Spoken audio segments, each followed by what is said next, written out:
हाँ जी मेरे प्यारे बच्चों, कैसे हैं आप सभी। होपफुली आप सारे ठीक होंगे। आज की हमारी जो वीडियो है वो टाइम ऑफ सप्लाई पर है। ये जो हमारा चैप्टर है, चैप्टर नंबर 7 जीएसटी का इनडायरेक्ट टैक्स का है। बहुत ही ज़्यादा इंपॉर्टेंट चैप्टर है। पेपर में आपको इसका जो क्वेश्चन है वो दिख जाएगा।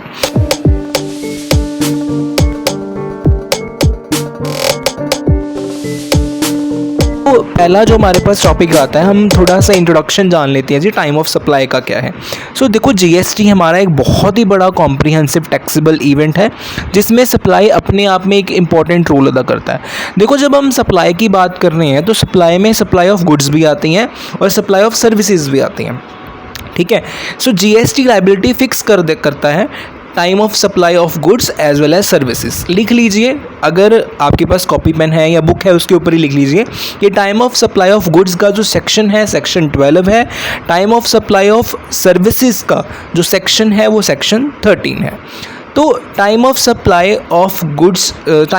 ऑफ गुड्स के बारे में हम पढ़ने वाले हैं जी पहले। ठीक है। हमारे पास इसके जो टॉपिक्स आते हैं वो आते हैं, 3 टॉपिक्स आते हैं, रेलेवेंट टर्म्स आती हैं। पहला है फॉरवर्ड चार्ज, दूसरा है रिवर्स चार्ज, लास्ट है date of recipient of payment. ठीक है। ये जो रेलेवेंट टर्म्स हैं ये हम आगे पढ़ेंगे, ये इनका एग्जैक्ट मतलब क्या होता है।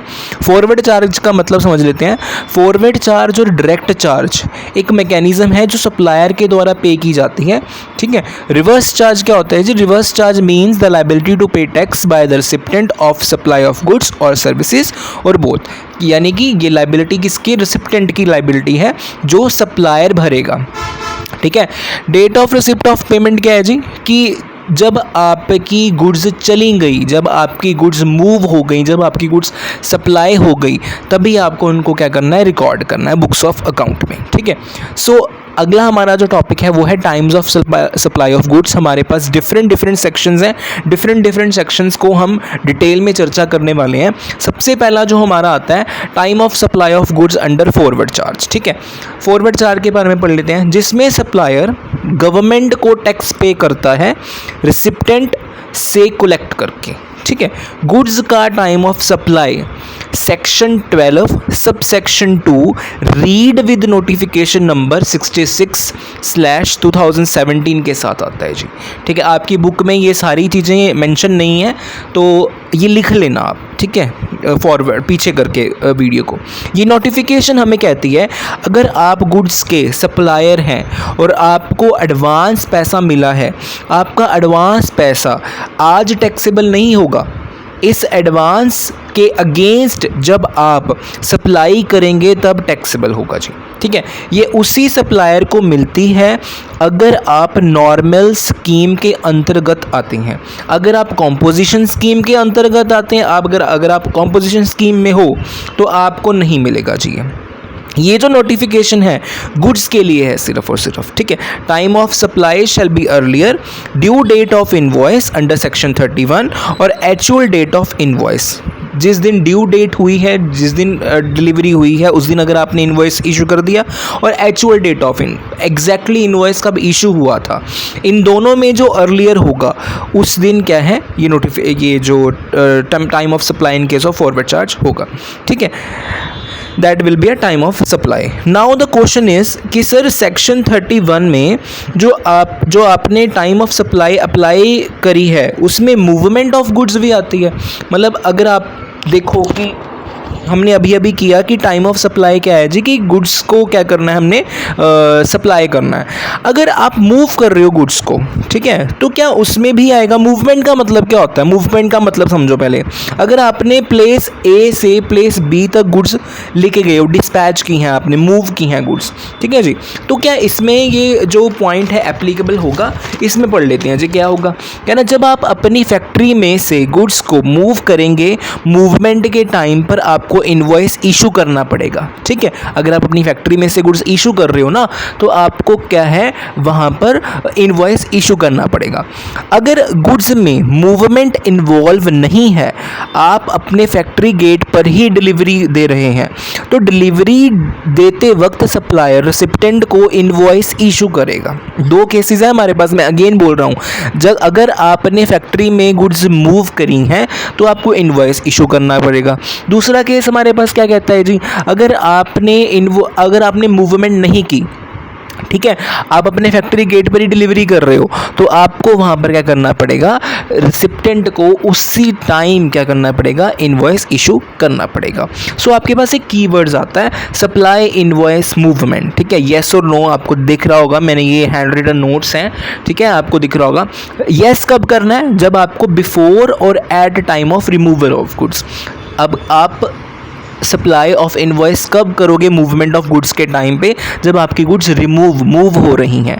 अगर आप डिलीवरी कर रहे हो गुड्स की एट द टाइम ऑफ, अगर आप डिलीवरी कर रहे हो गुड्स की गेट के ऊपर, तो आपको वहाँ पर क्या है, इनवॉइस इशू नहीं करना, ठीक है, रेसिप्टेंट को इशू करना है सिर्फ और सिर्फ जब वो लेने आएगा गुड्स को, ठीक है। तो ये तो हमारा हो गया time of supply of goods under forward charge section 12 subsection 2 के अंतर्गत। नेक्स्ट हमारा जो है वो आता है जी, time of supply of goods of reverse charge. Reverse charge के बारे में पढ़ लेते हैं जी अब, ठीक है। रिवर्स चार्ज हमें क्या कहता है, क्या ना, देखो, शैल बी अर्लियर ऑफ फॉलोइंग, जो टाइम ऑफ सप्लाई है वो जो नीचे लिखे ये पॉइंट्स है इसके अंतर्गत आता है हमारे पास।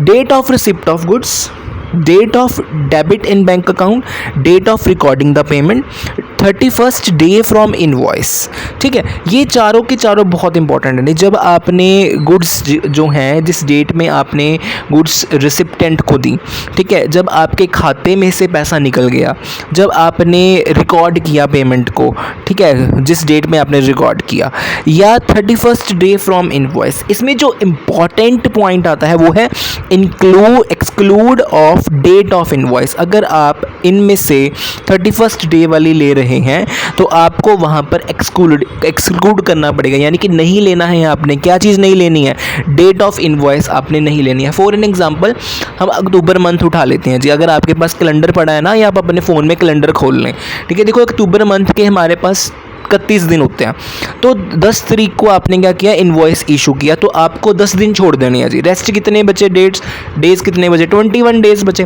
तो उसको 21 डेज ले लीजिए, उसको निकाल लो।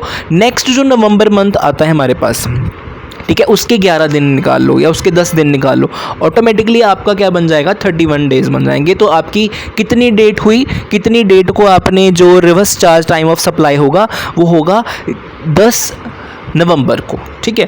तो आपकी जो डेट बनती है वो कौन सी बनती है, 10 नवंबर को डेट बनती है, ठीक है। तो देखो, रिवर्स चार्ज क्या है, मैंने आपको यहाँ पे लिख भी दिया है। रिवर्स चार्ज के केस में टैक्स कौन पे करता है, गवर्नमेंट को रिसिप्टेंट पे करता है, ठीक है। रिसिप्टेंट जो है रिवर्स चार्ज के केस में सरकार को टैक्स पे करता है, ठीक है। उसके बाद हमारे पास आता है time of supply in case of voucher exchangeable for goods. देखो, वाउचर का मतलब समझते हैं जी। पहले वाउचर का मतलब क्या होता है। जो वाउचर होता है एक इंस्ट्रूमेंट होता है, ठीक है। Voucher are the instruments that can be exchange और पेमेंट फॉर गुड्स और services of the designated value. अब फॉर एन एग्जाम्पल, आपके पास ना रेड टेप का वाउचर है, उस वाउचर को दिखा के आप एक शर्ट ले सकते हो रेड टेप की, so that is known as voucher. Voucher का बेसिकली मतलब क्या है कि एक्सेप्ट एज अ कंसिडरेशन, जो पैसे के रूप के बदले में आपको क्या किया गया, एक्सेप्ट किया गया है, ठीक है। इसकी जो सप्लाई होती है वो आइडेंटिफाइबल होती है। आपको पता है कि अगर आपके पास वाउचर है, शर्ट का वाउचर है, तो आप उसके बदले में शर्ट ले सकते हो। अगर आपके पास किसी लेंस कार्ट का जो वाउचर है, तो आप उसके बदले में लेंस कार्ट के शोरूम में जाके अपना कोई चश्मा या अपना कोई कुछ भी, मतलब अगर आपने कुछ और सर्विस लेनी है लेंस कार्ट की जो, वही ले सकते हो। अगर आपका लेंस कार्ट का वाउचर है और आप रेड टेप में बढ़ जाओ, तो आपको वहाँ पे कुछ मिलेगा तो नहीं ना, तो आपको वहाँ पे फिर क्या कहेंगे, अरे सर आप कहाँ पे आ रहे हो। सो वाउचर क्या है, वाउचर एक एक्सेप्ट एज अ कंसिडरेशन, एक इंस्ट्रूमेंट होता है जो आपको एक्सचेंज करता है गुड्स के बदले में पेमेंट, ठीक है, पेमेंट के बदले में गुड्स, ठीक है। तो देखो, गुड्स का जो इसका सेक्शन होता है, सेक्शन 12 सबसेक्शन 4 के अंतर्गत इसमें आती है टाइम ऑफ सप्लाई, ठीक है। तो वाउचर में टाइम ऑफ सप्लाई कैसे हम करेंगे कि time of supply shall be date of issue of voucher. हमने जो टाइम ऑफ सप्लाई देखना है, आइडेंटिफाइबल करना है कि जब हमारे पास वाउचर क्या है, इशू किया गया है। दूसरी चीज़, जब उसकी रिडम्पशन, देखो रिडम्पशन को हम कैसे नहीं ले सकते। अब फॉर एन एग्जांपल, आपके पास ना फ्लिपकार्ट का वाउचर है, ठीक है। तो फ्लिपकार्ट के वाउचर के समय आप क्या करोगे कि आप फ्लिपकार्ट देखो कितनी सारी आइटम्स को जो है मतलब सेल करता है। उसमें आपकी कपड़े भी या क्लोथ सेक्शन भी आ जाता है, उसमें आपका फ़ोन्स भी आ जाते हैं। अगर आपको मिला फॉर एग्जांपल वाउचर 5000 का, अब फ्लिपकार्ट को क्या पता कि आप कौन सी चीज़ लोगे 5000 के बदले में, ठीक है। तो रिडम्पशन हम इसमें नहीं लेंगे, हम इसमें क्या लेंगे कि time of supply shall be date of issue of voucher. जब हमने वाउचर को इशू कर दिया उसमें हम यही चीज़ लेंगे, हम उसमें कोई और चीज़ नहीं लेंगे, ठीक है। मतलब यानी कि डेट ऑफ रिडम्पशन इसमें हम नहीं लेंगे। रिडीम तो किसी भी रूप में हो गया। अगर आपके पास एक स्पेसिफिक वाउचर है, जैसे कि हमारे पास, मैंने अभी एग्जांपल ली थी, आपके पास क्लोथ का वाउचर है तो आप क्लोथ ले सकते हो उसके बदले में। अगर आपके पास अमाउंट का वाउचर है, फॉर एग्जांपल जैसे आपको मैंने अभी एग्जांपल ली कि आपके पास 5000 का वाउचर है, तो उस 5000 के बदले में आप कौन सी चीज़ें लोगे, हमें फ्लिपकार्ट को क्या पता या अमेजोन को क्या पता या मुझे क्या पता आप 5000 के बदले में क्या लेना चाहते हो, है ना। सो दैट इज़। अगला है हमारे पास रेजिड्यूल केस, ठीक है। सेक्शन 12 सबसेक्शन 5 के अंतर्गत आता है। Where it is not possible to determine the time of supply under the provision of subsection 2, subsection 3 और सबसेक्शन 4। जहां पर subsection 2, subsection 3, subsection 4 of section 12 की ये चीज़ें नहीं एप्लीकेबल होती, वहाँ पर क्या है section 12 subsection 5 time of supply लिया जाता है। इसमें क्या है, अगर आपने ड्यू डेट फाइल की है, ड्यू डेट पर फाइल की है और उसमें आप पीरियडिकल रिटर्न फाइल कर रहे हो, ठीक है, आप तो अगर आप ये चीज़ ले सकते हो। अगर आपने पीरियडिकल रिटर्न नहीं फाइल की, ठीक है, आपका कोई लाइसेंस जब्त कर लिया गया या आप किसी कारण करके आप कुछ भी फाइल नहीं कर पा रहे हो अपना जो भी है, ठीक है, तो आपको जो जीएसटी जिसमें आप पे करते हो तो आपको वहाँ पर ही जाकर क्या करना है, अपनी पेमेंट टाइम ऑफ सप्लाई करनी है।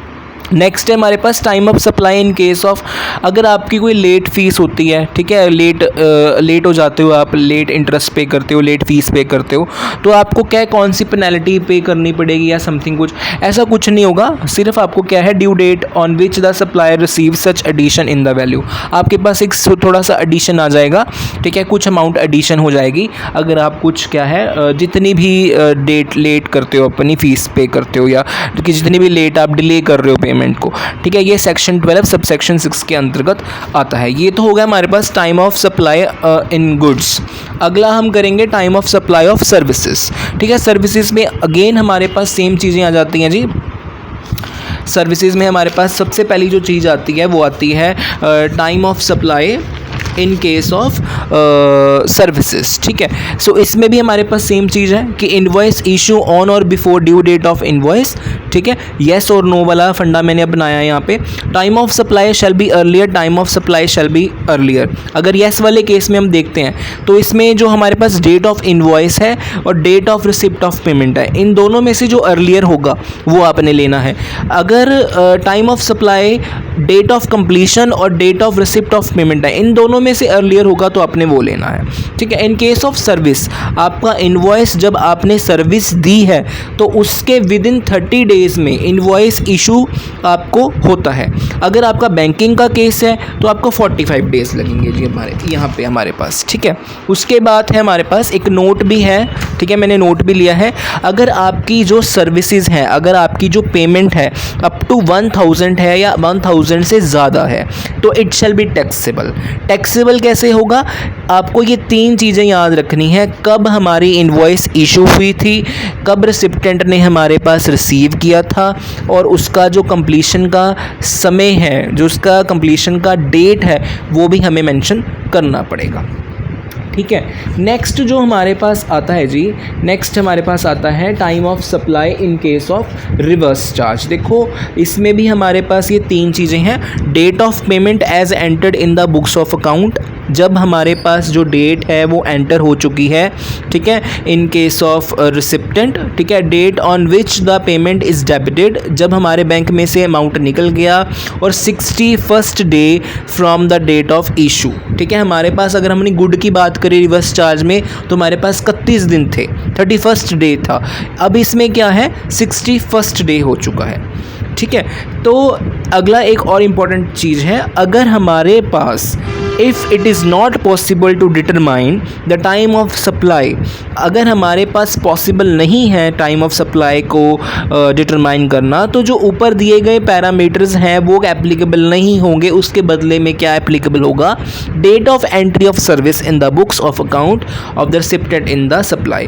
तो ऊपर में से कुछ एप्लीकेबल नहीं होगा, तो ऊपर में क्या एप्लीकेबल होगा कि जब हमारे पास रिसिप्टेंट की सर्विस की एंट्री हुई है, सिर्फ और सिर्फ वही एप्लीकेबल होगा।